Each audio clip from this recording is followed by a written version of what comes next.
நாச்சியார் திருமொழியில் 6ஆம் திருமொழியில் 6வது பாசுரம் பார்க்க போகிறோம். மத்தளம் கொட்ட வரிசங்கம் நின்றூத முத்துடை தாமம் நிறை தாழ்ந்த பந்தற்கு மைத்துனன் நம்பி மதுசூதன் வந்து என்னை கைத்தலம் பற்ற கணா கண்டேன் தோழி நான்.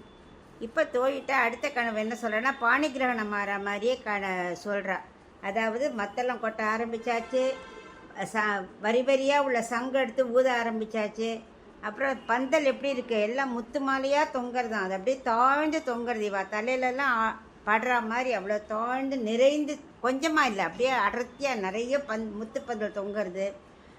அங்கே யார் வந்தா அப்படின்னா, என்னோட அத்தை பையன் அப்படிங்கிறா. யார்? கண்ணனை. ஏன்னா இவ ஆயர்குல பெண்ணாவே மாறிட்டா இல்லையா, அதில் நப்பினை நினைவு வந்துடுது அவளுக்கு. நப்பினைனாக்கா நப்பினையோட அத்தை பையன் தானே கண்ணன். அது மாதிரி தன்னை நப்பினையாக மனசில் வச்சுண்டு என்னோட அத்தை பையன். அவர் யார்? நம்பி, நல்ல பூரண குணம் நிறைந்தவர் மதுசூதன். அவர் என்னோட கையை பற்றுற மாதிரி நான் கனவு கண்டேன் அப்படிங்கிறார். கையை பிடிக்கிறார் அப்படின்னு அர்த்தம்.